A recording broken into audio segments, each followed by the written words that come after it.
ਇਸ ਲਾਈਵ ਦਾ ਸਾਡਾ ਇਹ ਪ੍ਰੋਗਰਾਮ ਜੀ ਅੱਜ ਖਾਸ ਤੌਰ ਤੇ ਰਹੇਗਾ ਜੀ ਆਸਟ੍ਰੇਲੀਆ ਦੇ ਉੱਪਰ, ਯਾਨੀ ਕਿ ਜਿੰਨਾ ਵੀ ਸਟੂਡੈਂਟਸ ਨੇ ਜੀ, ਫਿਰ ਚਾਹੇ ਉਹ ਸਪਾਊਸ ਕੇਸਿਸ ਹੈਗੇ ਨੇ, ਸੋ ਜਿਨ੍ਹਾਂ ਨੇ ਵੀ ਆਸਟ੍ਰੇਲੀਆ ਜਾਣਾ, ਤੁਹਾਡੇ ਸਾਰਿਆਂ ਦੇ ਵਾਸਤੇ ਧਿਆਨ ਨਾਲ ਇਸ ਪ੍ਰੋਗਰਾਮ ਨੂੰ ਸੁਣ ਲਿਓ ਤੇ ਆਮ ਸ਼ੋਰ ਜੀ ਜੋ ਤੁਹਾਡੇ ਸਵਾਲ ਹੋਣਗੇ, ਜੋ ਤੁਹਾਡੇ ਡਾਊਟਸ ਹੋਣਗੇ, ਉਹ ਵੀ ਕਲੀਅਰ ਕੀਤੇ ਜਾਣਗੇ ਇਸ ਮੰਚ ਦੇ ਉੱਤੇ। ਸੋ ਇਹ ਮੰਚ ਜੋ ਤੁਹਾਡੇ ਸਵਾਲਾਂ ਨੂੰ ਇੱਥੇ ਸੁਣਦਾ ਰੱਖਦਾ ਤੇ ਜਵਾਬ ਲੈਂਦਾ ਜੀ ਸਾਡੇ ਐਕਸਪਰਟਸ ਦੇ ਕੋਲੋਂ। ਤੇ ਫਿਲਹਾਲ ਜਿਨ੍ਹਾਂ ਨੇ ਵੀ ਆਸਟ੍ਰੇਲੀਆ ਅਪਲਾਈ ਕਰਨਾ ਹੈ, ਕੋਈ ਵੀ ਹਾਲੇ ਵੀ ਦਿੱਕਤ ਆ ਰਹੀ ਹੈ, ਆਮ ਸ਼ੋਰ ਕਿ ਤੁਸੀਂ ਡਿਸਕਸ ਕਰ ਸਕਦੇ ਹੋ ਜੀ, ਤੇ ਇਹ ਮੰਚ ਹਮੇਸ਼ਾ ਤੁਹਾਡੀ ਖਿਦਮਤ ਦੇ ਵਿੱਚ ਹਾਜ਼ਰ ਰਿਹਾ ਤੇ ਇਸੇ ਤਰ੍ਹਾਂ ਹੁੰਦਾ ਰਹੇਗਾ। ਸਾਡੇ ਅੱਜ ਦੇ ਐਕਸਪਰਟ ਵੈਸਟਰਨ ਓਵਰਸੀਜ਼ ਤੋਂ mister Pradeep Balan, Australia study visa. ਅੱਛਾ, ਟਾਈਮ ਸੀਗਾ ਕਲੋਜ਼ ਸੀਗਾ, ਜਿੱਦਾਂ ਕਰੋਨਾ ਆਇਆ ਉਸ ਤੋਂ ਬਾਅਦ ਆਸਟ੍ਰੇਲੀਆ ਨੇ ਨਹੀਂ ਬਾਰਡਰ ਓਪਨ ਕੀਤੇ। ਸਭ ਤੋਂ ਪਹਿਲਾਂ UK ਓਪਨ ਹੋਇਆ, ਉਸ ਤੋਂ ਬਾਅਦ ਚਲੋ ਕੈਨੇਡਾ ਨੇ ਵੀ ਓਪਨ ਕਰ ਦਿੱਤਾ, ਬਟ ਸਟੂਡੈਂਟਸ ਜਿਹੜੇ ਇੰਤਜ਼ਾਰ ਦੇ ਵਿੱਚ ਸੀਗੇ ਵੀ ਆਸਟ੍ਰੇਲੀਆ ਕਦੋਂ ਓਪਨ ਹੋਏਗਾ। ਜਿੱਦਾਂ ਹੀ ਆਸਟ੍ਰੇਲੀਆ ਸਟਾਰਟ ਹੋਇਆ, ਐਂਡ ਆਫ ਮੇਰੇ ਖਿਆਲ ਦੇ ਵਿੱਚ, ਜਦੋਂ ਤੱਕ ਮੈਨੂੰ ਯਾਦ ਹੈ ਨਵੰਬਰ ਦਸੰਬਰ ਦੀ ਗੱਲ ਹੈ, ਜਨਵਰੀ ਦੇ ਵਿੱਚ ਟੋਟਲੀ ਯਾਨੀ ਕਿ ਹੋ ਗਿਆ ਸੀ स्टार्ट, राइट। ਹੁਣ ਕੀ अपडेट्स है ने ऑस्ट्रेलिया ਨੂੰ ਲੈ ਕੇ? जी देखिए, दिसंबर में ये ओपन हुआ था, इवन के हमने 2 मीटिंग अटेंड की थी ऑस्ट्रेट की, जिसमें हाई कमीशन भी था, ऑस्ट्रेट भी था। तो कोविड के बाद फर्स्ट टाइम ओपन हुआ, तो अपडेट्स मतलब जो थे वो ये थे कि भाई वो चाहते थे कि भाई जेन्युइन स्टूडेंट उनके पास आए, और पिछले 2-2.5 साल से बच्चा नहीं गया था, तो मैन पावर की शॉर्टेज थी। तो अभी भी जो इंटरनेशनल स्टूडेंट्स को उनको फुल टाइम काम करने की अथॉरिटी है। ओके। और दूसरा बड़ा अपडेट था कि जो ग्रेजुएट वर्क स्ट्रीम में जो डिप्लोमाज करने जा रहे थे, SOL लिस्ट वाले, स्किल्ड ऑक्यूपेशन लिस्ट वाले थे, उसमें जहाँ पहले 1.5 साल का वर्क वीजा था, उनको इन्होंने 2 साल का वर्क वीजा किया। Third, master by course work को पहले 2 साल का वर्क वीजा था, उन्होंने मास्टर बाई कोर्स वर्क को 3 साल का वर्क वीजा कर दिया। फिर आप सिडनी जा रहे हो, मेलबर्न जा रहे हो, और इसके अलावा आप ब्रिस्बेन जा रहे हो, तो इन्होंने इनको मेन सिटीज में रखा है। तो अगर यहाँ से बैचलर करते हैं तो आपको सिर्फ 2 साल का ही वर्क वीजा है, मास्टर करते हो तो आपको 3 साल का वर्क वीजा है। लेकिन इसके अलावा जहाँ भी जा रहे हैं रीजनल एरिया में, तो बैचलर वालों को अगेन 1 साल का एक्सटेंडेड है, और मास्टर्स वालों को भी 1 साल का एक्सटेंडेड है। मतलब मास्टर्स का 4 ईयर का हो गया, बैचलर का 3 साल का हो गया। जो सुपर रीजनल एरिया में बच्चे जा रहे हैं, तो वहाँ पे 2 ईयर का एक्सटेंडेड हो गया। तो मतलब बैचलर वालों को 4 ईयर हो गया, और मास्टर्स वालों का 5 ईयर का वर्क वीजा हो गया। और जो ग्रेजुएट वर्क स्ट्रीम है, SOL लिस्ट वाले कोर्सेज है, उनमें इन्होंने 2 ईयर का वर्क वीजा किया है। ये कुछ अपडेट्स थे। और रिसेंटली भी कुछ अपडेट्स आए हैं। अच्छा। हाई कमीशन ओपन हुआ, और जब ओपन हुआ तो हरियाणा और पंजाब ने थोड़ा सा कहीं ना कहीं डोजी डॉक्यूमेंट्स भी डाले, फेक काम किया। और इवन के अभी जो जुलाई 2022 में जो इनकी अपडेट्स आई हैं फॉर द एजुकेशन प्रोवाइडर्स, में इन्होंने स्पेशली बोला है, मैंने बल्कि एक यूट्यूब पे वीडियोज भी डाली है तकरीबन 3-4 मिनट की, जिसके बारे में सारे रिसेंट अपडेट्स बताए हैं। तो वो ये है कि वो कहते हैं कि भाई ये जितना भी बैकलॉग है, उस बैकलॉग को वो निकालने की कोशिश कर रहे हैं। उसके लिए जो प्री पैंडेमिक से पहले जो था, तो वो उसी स्पीड अप को उन्होंने लेने की कोशिश की है। तो उसी स्पीड से ये अब केसेस निकालेंगे। उसके लिए इन्होंने एक्स्ट्रा मैन फोर्स, ठीक है, और ये वीकेंड में भी और हॉलीडेज में भी काम कर रहे हैं, ताकि सारा बैकलॉग खत्म हो। साथ में एक अपडेट और है कि भाई आप अपनी कंप्लीट फाइल लगाइए। ड्यूरिंग कोविड इन्होंने थोड़ा सा लीनियंसी दी थी कि भाई अगर आप मेडिकल नहीं करा पा रहे, या आप ड्यू टू द कोविड आप फंड जमा नहीं करा पा रहे, या कोई और एक्स्ट्रा डॉक्यूमेंट नहीं जमा करा पा रहे, तो हम आपको चांस देंगे। लेकिन अब कहा कि प्री पैंडेमिक के हिसाब से आप कंप्लीट फाइल लगाओ। अगर आपने कंप्लीट फाइल नहीं लगाई तो आपका वीजा रिजेक्ट हो जाएगा। कंप्लीट फाइल का मतलब आपके एकेडमिक पूरे हों, आपका मेडिकल हो, आपका OSHC हो, आपका फंड्स हो अगर रिक्वायर्ड है तो, और अदर डॉक्यूमेंट्स जो भी रिक्वायर्ड हैं, इंग्लिश लैंग्वेज एबिलिटी है, पेरेंट्स की इनकम है, एनुअल इनकम है, जो भी डॉक्यूमेंट रिक्वायर्ड है वो सारे डॉक्यूमेंट आपको देने होंगे। COE देनी होगी। अगर आपने कंप्लीट फाइल नहीं लगाई तो without any questions high commission has the right to refuse the case. तो कीप इन माइंड गाइस, जब भी आप फाइल लगाओ तो कंप्लीट फाइल लगाना, चाहे 1 दिन लेट हो जाए। अगर कंप्लीट फाइल नहीं लगाओगे तो वीजा रिजेक्ट हो गया, और वीजा रिजेक्ट हो गया तो दोबारा यूनिवर्सिटी आपको COE नहीं देगी। नहीं, वीजा रिजेक्ट ਜਿਹੜਾ ਹੈਗਾ ਉਹਦਾ ਰੀਜ਼ਨ स्टूडेंट ही हो सकता, कंसल्टेंट नहीं हो सकता। दोनों चीजें पॉसिबल है। फाइल तो एजेंट्स नहीं, कंसल्टेंट नहीं लगानी है, लेकिन final decision, but final document तो स्टूडेंट नहीं देने ना। ओके, कंप्लीट डॉक्यूमेंट तो स्टूडेंट नहीं देने ना। अब मैं ये डिस्कशन किस लिए हम कर रहे हैं, ताकि ये स्टूडेंट्स के लिए ना कि बिल्कुल, एजेंट्स के लिए, बिल्कुल ये स्टूडेंट्स के लिए कन्वर्सेशन हो रही है कि भाई आप कंप्लीट फाइल लेके जाओगे एजेंट्स के पास तो वो कंप्लीट ही लगाएगा। कोई कहता है कि नहीं इनकम्प्लीट भी लगा देते हैं, तो ये आपने वीडियो अभी देख तो रहे हो, आप बच्चे बताएंगे जी मैंने वेस्टर्न ओवरसीज का प्रदीप बालन का एक टीवी शो देखा था जिसमें उन्होंने ये बात करी है। तो ये उसी के लिए स्टूडेंट्स को एजुकेट करने के लिए हम ये बात कर रहे हैं। कंप्लीट फाइल, चाहे उसके लिए एजेंट रिस्पॉन्सिबल है चाहे स्टूडेंट रिस्पॉन्सिबल है, कंप्लीट फाइल लगेगी तभी कुछ होगा, इनकम्प्लीट फाइल लगेगी तो वीजा रिफ्यूज हो जाएगा जी। क्योंकि जो डॉक्यूमेंटेशन ਜਿਹੜੀ ਕੰਸਲਟੈਂਟ ਦੇ ਵੱਲੋਂ ਦੱਸੀ ਜਾਂਦੀ ਹੈ ਵੀ ਇਹ ਚੈੱਕ ਲਿਸਟ ਹੈ ਨਾ ਅਸੀਂ ਤਾਂ ਉਹੀ ਪ੍ਰੋਵਾਈਡ ਕਰਨੇ ਨੇ, ਰਾਈਟ। ਬਟ ਇਨ ਕੇਸ ਕਿ ਹਾਂਜੀ ਕੋਈ ਵੀ ਮਾਈਨਰ ਮਿਸਟੇਕ ਰਹਿ ਜਾਂਦੀ ਹੈ ਜਾਂ ਕੋਈ ਡਾਕੂਮੈਂਟ ਪੇਸ਼ ਨਹੀਂ ਕੀਤਾ ਜਾਂ ਕਈ ਵਾਰੀ ਕਿ ਫਾਰਮ ਫਿਲ ਕਰਦੇ ਵੇਲੇ ਵੀ ਮਿਸਟੇਕ ਹੋ सकती है। हाँ हो सकती है, क्यों नहीं हो सकती है, स्टूडेंट साइड से भी हो सकती है, एजेंट साइड से भी हो सकती है, दोनों साइड से मिस्टेक्स हो सकती है।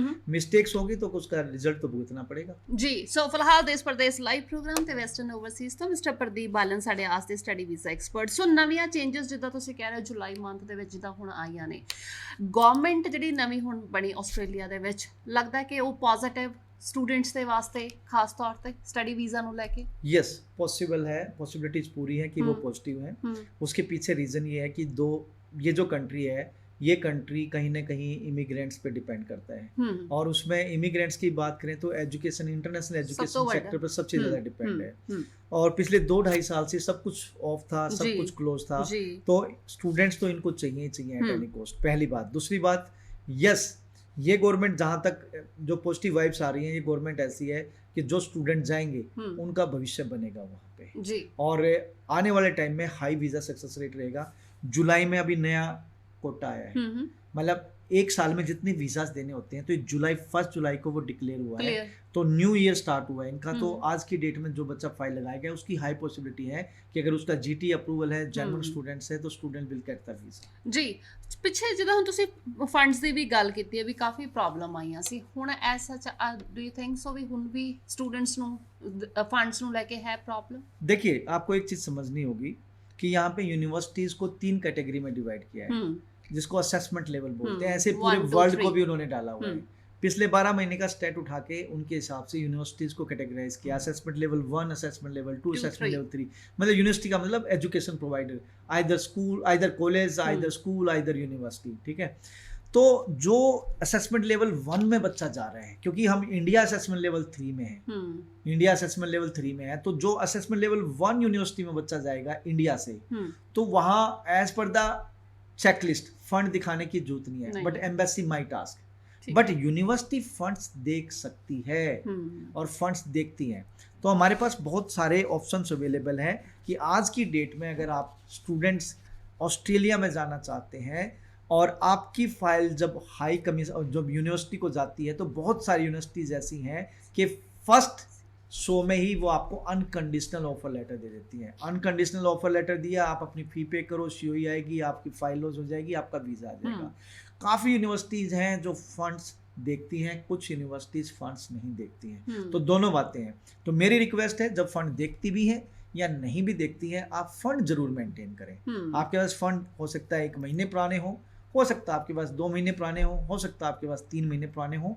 तो इस वीडियो को वर्स्ट से वर्स्ट की तरफ सोचना कि भाई हमें मैक्सिमम से मैक्सिमम लेंथी में, मतलब मैक्सिमम से मैक्सिमम ओल्ड फंड्स दिखाने हैं। इसको ये इस तरीके से मत लेना कि वेस्टर्न ओवरसीज ने एक टीवी शो किया था, उसमें कह रहे थे कि भाई क्या नाम है, फंड नहीं दिखाने। कुछ यूनिवर्सिटी है फंड देखे बगैर आपको सीओई दे देंगी, लेकिन बाद में यूनिवर्सिटी भी मांग सकती है, और एजेंट्स की तो ड्यूटी है ही है कि वो फंड्स देखे साथ साथ में आप फंड्स एम्बेसी में लगा रहे हैं, वेल एंड गुड, नहीं लगा रहे आपका वीज़ा लग सकता है, माइट भी एम्बेसी आपसे फंड मांग ले। तो कहने का मतलब ये है, एम्बेसी बोल रही है कि भाई ठीक है आप असेसमेंट लेवल 1 यूनिवर्सिटी हो और आपको इतना तो हम प्रिविलेज दे रहे हैं कि भाई आप बगैर फंड्स के अप्लाई कर सकते हो, लेकिन कीप इन माइंड राइट तो सारे के सारे इधर एम्बेसी के पास ही हैं, वो कभी भी मांग सकते हैं। तो मैं स्टूडेंट से रिक्वेस्ट करूंगा जो 12th पास हैं और ग्रेजुएट हैं, ऑस्ट्रेलिया जाना चाहते हैं जी, तो वो प्लीज़ 1 साल की ट्यूशन फीस, 1 साल की लिविंग कॉस्ट और रिटर्न एयर फेयर, ये अपना कम से कम आपके स्पॉन्सर्स के पास होना चाहिए। मम्मी पापा, दादा दादी, नाना नानी, भाई बहन, ये लोग स्पॉन्सर कर सकते हैं। इसके अलावा थर्ड पार्टी भी स्पॉन्सर कर सकता है, लेकिन 70-80% फैमिली जो ब्लड रिलेशन में वो स्पॉन्सर करें।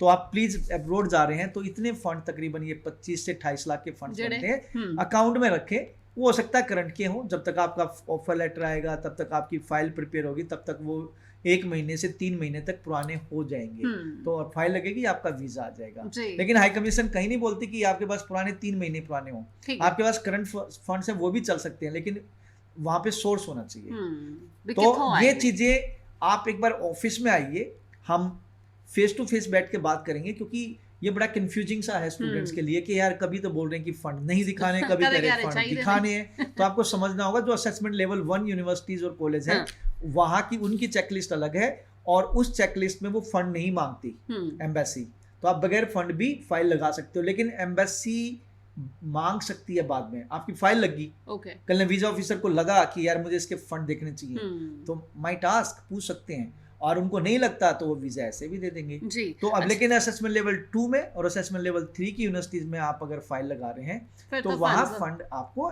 चाहिए एम्बेसी में सबमिट करने ही करने होंगे जी। तो ये एक बार वेस्टर्न ओवरसीज की नियरेस्ट ब्रांच में आप आइए, जिसमें चंडीगढ़, जालंधर, आपका पटियाला, बठिंडा, अमृतसर, इसके अलावा अगर हरियाणा की बात करें तो अंबाला, कुरुक्षेत्र, करनाल, सोनीपत। हमारा ऑफिस एक मेलबर्न में भी है जो आपको वहाँ पे ऑन शोर सारी हेल्प देंगे। हमारे 2 ऑफिस कनाडा में भी है, जो बच्चा कनाडा जाएगा तो उनको भी वहाँ सर्विसेज मिलेगी। तो कहने का मतलब ये है कि आपको हर एक स्टेप पे सर्विसेज देने के लिए we have the best team, और इवन हम IELTS भी कराते हैं, PT भी कराते हैं, TOEFL भी कराते हैं, और स्टूडेंट वीज़ा हर एक कंट्री का करते हैं जी। क्योंकि ਅਸੀਂ ਹੁਣ ਉਹਨਾਂ ਸਟੂਡੈਂਟਸ ਦੇ ਜਿਹੜੀਆਂ ਕੁਝ ਪ੍ਰੋਫਾਈਲਸ ਨੇ ਜਿਨ੍ਹਾਂ ਦੇ ਵੀਜ਼ਾਸ ਆਏ ਨੇ, ਮੈਂ ਉਹ ਵੀ ਜ਼ਰੂਰ ਡਿਸਕਸ ਕਰਾਂਗੀ ਕਿ ਉਹਨਾਂ ਦੇ IELTS ਦੇ ਵਿੱਚ ਕਿੰਨੇ ਬੈਂਡ ਰਹੇ ਨੇ ਜਾਂ PT ਨਾਲ ਆਏ ਨੇ। ਬਟ ਉਸ ਤੋਂ ਪਹਿਲਾਂ ਕਿਉਂਕਿ ਹੁਣ ਜਿੱਦਾਂ 12ਵੀਂ ਦੇ ਐਗਜ਼ਾਮ ਆਲਮੋਸਟ ਕਲੀਅਰ ਹੋ ਗਏ ਨੇ, ਰਾਈਟ, IELTS ਦੀ ਪ੍ਰੈਪਰੇਸ਼ਨ ਵੀ ਕਰ ਰਹੇ, ਕਈ ਸਟੂਡੈਂਟਸ PT ਵੀ ਕਰ ਰਹੇ ਨੇ, ਕੀ ਸੁਜੈਸਟ ਕਰੋਗੇ? ਕਿਉਂਕਿ ਹੁਣ ਅਪਲਾਈ ਕਰਨਾ ਤਾਂ ये भी बहुत बड़ा टास्क है, भी ਆਪਾਂ अप्लाई किथे करिए, समझ ही नहीं आ रहा। देखिए, अगर मैं वेस्टर्न ओवरसीज की बात करूं तो मुंह मियाँ मिठा कुछ बोलते हैं, क्या exact word I don't know. हाँ, मैं वैसा नहीं, मैं बड़ा स्ट्रेट फॉरवर्ड बोलता हूँ। मेरा फैमिली बिजनेस है, मेरे पूरी फैमिली इन्वॉल्व है, 18-19 साल का एक्सपीरियंस है, और हमें नो कहने की कैपेसिटी है। नहीं होना तो यार नहीं होगा, हम नहीं कर पाएंगे, सॉरी, ठीक है। दूसरा, डायरेक्ट रिप्रेजेंट करती है majority of the university. Australia की बात करें, मैं एरी मेंबर हूँ। अब 19 तारीख को हमारा एक हाई कमीशन की तरफ से हमारी एक ट्रेनिंग भी है ESOS एक्ट को लेके। तो ये मतलब एजेंट्स को क्या करना चाहिए, क्या नहीं करना चाहिए, एजुकेशन प्रोवाइडर यूनिवर्सिटी कॉलेज को क्या करना चाहिए, क्या नहीं करना चाहिए, एक हमारी ट्रेनिंग है अभी 19 तारीख को दिल्ली में। तो मैं अटेंड करने जा रहा हूँ। नॉर्थ इंडिया में से कुछ सिलेक्टेड ही बंदे हैं, कोई 5-7 बंदे ही होंगे, इससे ज़्यादा 10 होंगे ज़्यादा। तो आप जहाँ हजारों कंसल्टेंट, उसमें से western overseas one of them, जो ESOS एक्ट की ट्रेनिंग लेगा from high commission, visa officer वहाँ होंगे जो ये ट्रेनिंग देंगे। ठीक है। तो दूसरी बात, हम क्वालिफाइड कंसल्टेंट हैं, हम एरी मेंबर हैं, हमारे पैनल में मारा है, मेलबर्न में ऑफिस है, और हमारे पास एक परफेक्ट टीम है। अगर मैं इंडिया की बात करूँ तो यहाँ पे एक इंटरव्यू होता है स्टूडेंट का, जिसको GT बोलते हैं, जनरल टेम्परेरी इंटरव्यू। उसमें एक इंटरव्यू यूनिवर्सिटी लेती है, ठीक है। तो उसके लिए मेरे पास एक पूरी परफेक्ट टीम बैठी है। SOP राइटर्स अलग से बैठे हैं कि स्टूडेंट जो SOP लेके आता है उसमें से क्या चीज़, मतलब कई बार क्या होता है कि बच्चे ने की ग्रामेटिकल मिस्टेक होती है, बच्चे की फीलिंग को हम उसमें SOP में उतारने की कोशिश करते हैं, बट हम पहले बच्चे से लेते हैं। ऐसे ही इंटरव्यू प्रिपरेशन के लिए हमारे पास पूरी टीम बैठी है, जो बच्चे की जूम कॉल पे टेलीफोनिकली और फिजिकली तैयारी कराती है। Why Australia, why particular this course content, outcome of this course. तो कहने का मतलब है कि वाई वेस्टर्न ओवरसीज में अगर बच्चा वेस्टर्न ओवरसीज से फाइल लगाता है तो कहीं ना कहीं हम उस स्टूडेंट्स की बहुत अच्छे लेवल पे हेल्प करते हैं कि भाई आप आइए, हम आपकी ये प्रिपरेशन कराएंगे। But it does not mean कि मिस्टेक्स हमसे नहीं होती या हम उतनी 200% सर्विसेज देंगे, कहीं पे हमसे भी गलती होगी थोड़ी बहुत, ऐसी बात, ठीक है ना। कई बार एक आध बच्चा कंप्लेंट भी डाल देता है कि जी आपका यूट्यूब चैनल देखा था, आप बड़ा अच्छा बोलते हो, लेकिन मुझे सर्विसेज नहीं मिल पा रही। सर्विसेज न मिलने के रीजंस कि आपके स्टाफ ने फोन नहीं उठाया। कई बार क्या होता है कि स्टाफ मीटिंग में है, ट्रेनिंग में है, फोन नहीं उठा पाता, वर्कलोड ज्यादा, फोन नहीं उठा पाता। बच्चे मेल में बिलीव करते नहीं, वो होना क्या चाहिए कि रिटर्न में मेल होनी चाहिए और मेल पे ही रिप्लाई लें। बच्चा फोन इंस्टेंट फोन करता है, कई बार ऑफर लेटर नहीं आया जी, मेरा 1 महीने से ऑफर लेटर नहीं आया। भैया ऑफर लेटर या GT प्रोसेस तो यूनिवर्सिटी ने करना, हमारा काम है, हमने प्रोसेस आगे कर दिया है। वैसे इंसान ਦੀ ਫਿਤਰਤ ਵੀ ਹੁੰਦੀ ਹੈ ਨਾ ਵੀ ਅਸੀਂ ਕਦੇ ਸੈਟੀਸਫਾਈਡ ਨਹੀਂ ਹੁੰਦੇ ਕਿਸੇ ਵੀ ਚੀਜ਼ से। सैटिस्फाई हो गए तो फिर तो वो क्या नाम है, पापा बन जाएंगे। तो टाइम लगता है, बट हम बड़ा हार्ड वर्क करते हैं स्टूडेंट्स की प्रोफाइल पे, और हमारा सेटिस्फेक्शन रेट थोड़ा सा ठीक रहता है जी। अदर कंसल्टेंट से। ਜੀ so Desh Pradesh live program Western Overseas ਤੋਂ ਮਿਸਟਰ ਪ੍ਰਦੀਪ ਪਾਲਿਆਨ। ਸੋ ਅਸੀਂ ਅੱਜ ਗੱਲ ਕਰ ਰਹੇ ਹਾਂ ਜੀ ਸਪੈਸ਼ਲੀ ਆਸਟ੍ਰੇਲੀਆ ਸਟੱਡੀ ਵੀਜ਼ਾ ਦੀ। ਸੋ तो ਜਿੰਨਾ ਵੀ students की ਸਟੂਡੈਂट्स profile है ਨੇ जी, मैं हाँ। डिस्कस करना चाहूँगा जी बिल्कुल जी। देखिए ये मेरे पास से विद इन फ्यू डेज के ये 49 वीज़ा हैं, जिसमें से मैं 8-10 स्टूडेंट्स को जरूर इंट्रोड्यूस करोगे। इंट्रोड्यूस ये करूँगा। सिर्फ ऑस्ट्रेलिया दे ये ऑस्ट्रेलिया की बात ठीक है हो रही है। ठीक है।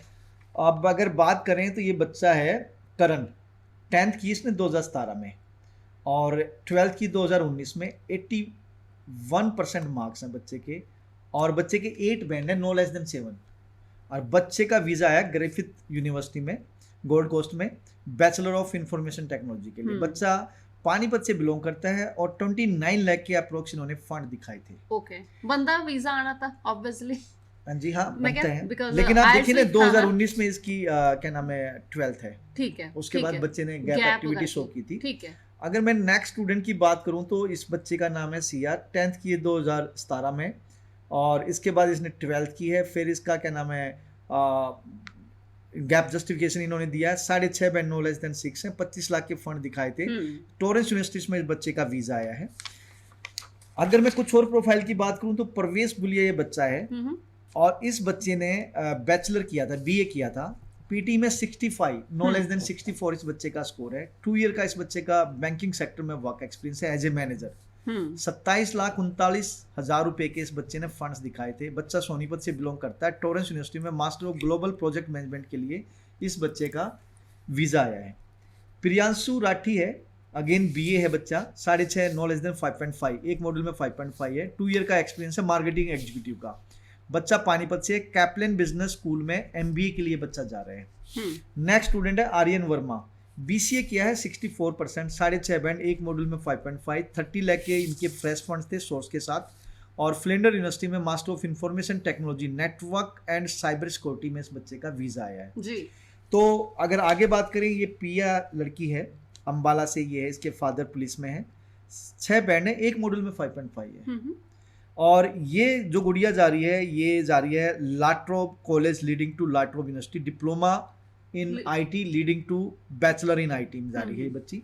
ठीक है। इसका जुलाई इनटेक है। नेक्स्ट है हिमांशु, 10th की है इसने 2016 में, और 12th की है मेडिकल स्ट्रीम से, और उसके बाद बीएससी मेडिकल किया है। 7 बैंड नो लेस देन 6 इस बच्चे के हैं, और ये बच्चा जा रहा है मास्टर्स एग्रीकल्चर साइंस में। जुलाई इनटेक है इस बच्चे का। कुछ स्टूडेंट्स की और बात करें तो ये मिस्टर रमेश है, इसका 10th 2013, अच्छा 12th इसकी 2015, इसके बाद इसने सिविल इंजीनियरिंग में डिप्लोमा किया है। उसके बाद इसका work experience PT 61 no less than 55, और इस बच्चे का वीज़ा आया बैचलर ऑफ इंजीनियरिंग के लिए, सिविल इंजीनियरिंग के लिए एडिथ काउंटी यूनिवर्सिटी में। नेक्स्ट स्टूडेंट है संजीव, 10th 2013, आईटीआई में इन्होंने इलेक्ट्रिकल इंजीनियरिंग का डिप्लोमा किया है। उसके बाद इसने बीटेक की है, और इस बच्चे के 82 पीटी में स्कोर है, नो लेस देन 77। देखिए बच्चे ने आईटीआई की, आईटीआई के बाद बीटेक की, 82 पीटी में स्कोर है, नो लेस देन 77, और 30 लाख के इस बच्चे ने फंड्स दिखाए हैं। ये बच्चा जा रहा है वेस्टर्न सिडनी यूनिवर्सिटी में मास्टर ऑफ इंजीनियरिंग इलेक्ट्रिकल के लिए। Great great. नेक्स्ट स्टूडेंट है मुस्कान, 10th की है 15 में, इसके अलावा 12th की 2017 में, और 17 के बाद इसने बीकॉम किया है 20 में, और 67 नो लेस देन 60 इसका मार्क्स थे। 32 लाख के फंड्स बच्चे ने दिखाए कैनबरा यूनिवर्सिटी में मास्टर ऑफ प्रोफेशनल अकाउंटिंग के लिए जी। अगेन एक संजीव स्टूडेंट है, और 10th की है 2019 में, उसके बाद इसने 12th की है, और ये बच्चा जा रहा है बैचलर ऑफ कंप्यूटर साइंस के लिए एडिलेड यूनिवर्सिटी में जी। ग्रेट।